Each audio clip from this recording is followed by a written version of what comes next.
Well, hey there, I'm First Coast News meteorologist Michaela Lucero. That high tide we saw about 12 hours ago, that was the one that we were the most concerned about. Now we've got another high tide coming through for a few areas just in a few minutes from now, and that's the next one that we're going to keep an eye on. It's not expected to be anywhere near as significant as the one we saw about 12 hours ago, but still some of those areas like St. Augustine, we are expecting to see some of that water starting to move back inland for a few of those areas. Again, that's St. Augustine region. Okay, here's what the flood times look like. Jacks Beach at about 12:15, and we're going to jump back over to Max 2 here if we can to get over to our other graphics there. But hey, Jacks Beach at about 12:15, and then a few other areas for some other time. So Main Street Bridge at about 2:15, Buckman Bridge at 4 a.m., Shands at about 7 a.m., Fernandina Beach.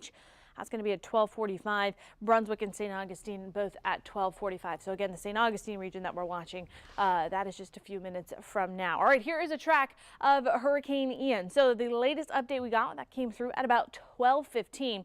Winds within the storm a little bit stronger, about 85 miles an hour. It's moving off to the north-northeast at about 10 miles an hour or so.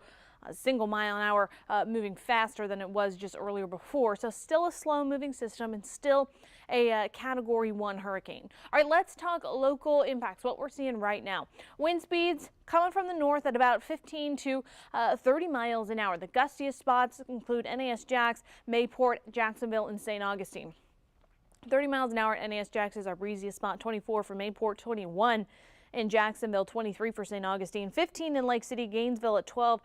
Keystone at 16, so far less breezy as you head further off towards the west. As far as the wind gusts go, those quick little bursts of wind, we're about 40 at NAS Jacks, 38 for Mayport, St. Augustine, and Jacksonville both at 35. So those numbers are slowly but surely, bit by bit, starting to come down a little bit more. All right, let's talk about the radar. What we're seeing at the moment. Mostly cloudy skies across the entire First Coast, but the rainfall has really started to dry up. Even our coastal regions that we're seeing some showers earlier on are starting to dry up. You can see here for St. Johns County that last little bit of rain, well, that's out of there. Even for places like Flagler County, Putnam County, areas like Palatka, you're starting to dry out. Lake City barely got really any rain for today, and that's going to continue to be the story. Here is what we're watching now. Hurricane Ian is expected to continue to progress off towards the north and northeast throughout the night tonight and into Friday, and even parts of Saturday.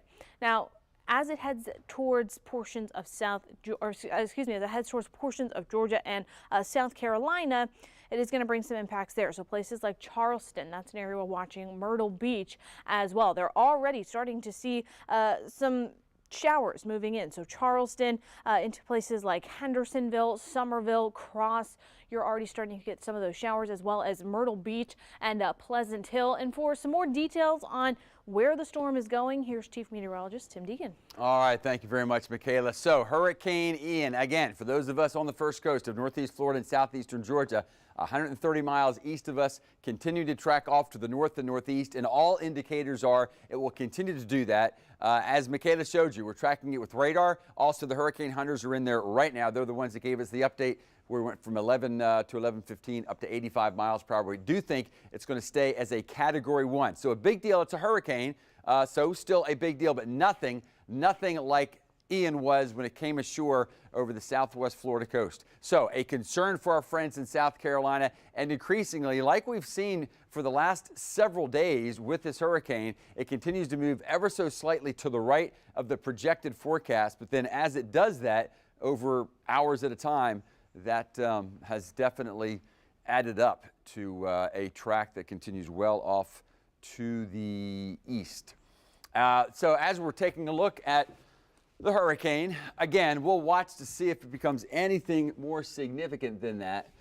But there you go. There's where landfall is expected, and that's up around Myrtle Beach. So it really has shifted over the last couple of days from what looked like maybe Hilton Head to Charleston and now in the Myrtle Beach area. And so from Myrtle Beach to the right, and that's getting up toward Cape Fear, even in North Carolina.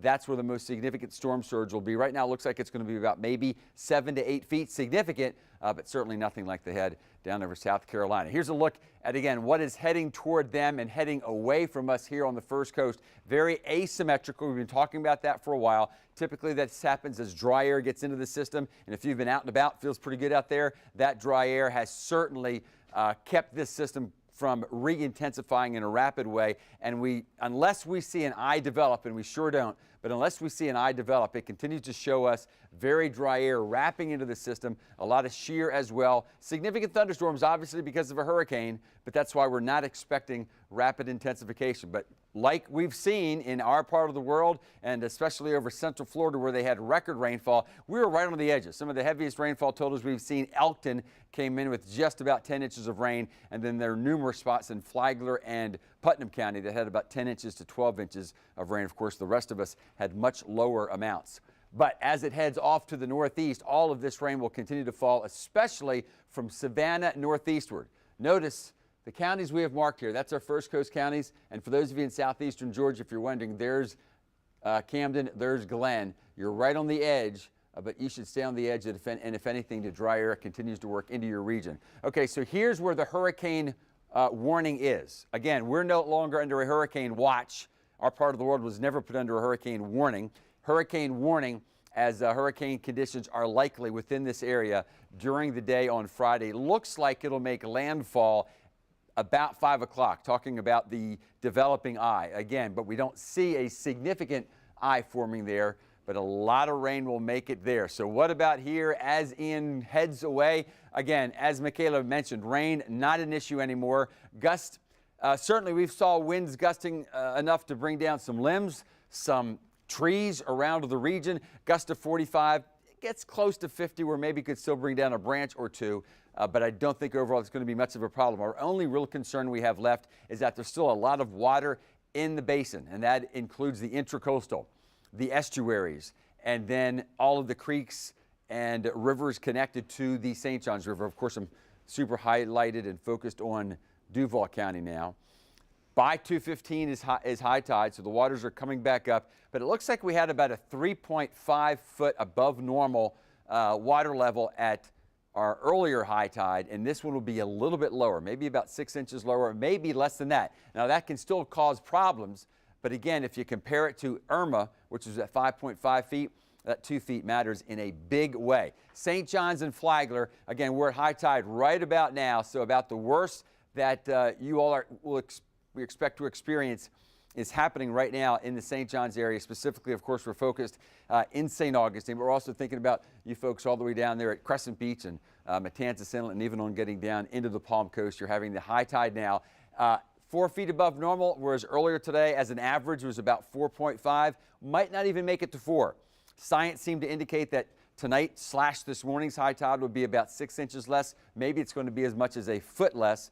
And I know for some of you, especially for some businesses and homes, that foot can again make a big difference. Great news continues, and we don't expect this to change at all. The rain is completely over, so the Black Creek, no problem, not even going to make it to minor flood. Now, certainly the St. Johns is up 2.5 to 3 feet above, and this part of the St. Johns River, as we get down into Clay and St. Johns County, Putnam County, once that water gets down there, it takes a while to get back up. So that water is going to kind of slosh around, and high tides will be high and into marshes and creeks that you don't necessarily see it, but I don't think it's going to rise that much more. Occasional gust of 40. The winds are beginning to shift for all of us out of the northwest, so that will pile the water in the St. Johns more up on the eastern banks a little more. And for banks that face to the northwest versus those that face to the southeast. But that northwest wind is also helping as far as the beach communities in Duval and especially St. John's and Flagler. Okay, so what about you folks in Glenn, Camden, and Nassau County? Again, although the hurricane is just now a beam of you, the rainfall is out of here. Maybe an additional inch of rain up around St. Simons, but even that is probably pessimistic. It's probably going to be more like about 1/4 to 1/2 an inch, so that should not cause any additional problems. Occasionally some gusts of 50. Overnight tonight, especially east of Highway 17. If you don't have to drive, then you don't have to worry about branches or maybe older trees coming down. And your high tide as well. It's going to be up there. 4 feet's a big deal, above normal, but not quite as high as what we saw earlier today. So there's a look around. Why don't we finish with some of the quieter counties, at least meteorologically speaking. Just wanted to let you all know out around Baker, Union, and Bradford and Columbia County, no problem. This is especially significant when you consider 2.5, 3 days ago, the official forecast was taking Ian over about Clearwater and then up Cedar Key and then right over Lake City as a Category 1. But then, of course, that forecast shifted in a big way. No problem for the rivers, and if anything, I think you're probably enjoying the breeze. Same thing over southeastern Georgia, up around Waycross. You're going to be reminded that it's almost October. In fact, when you wake up tomorrow morning, there might even be some upper 50s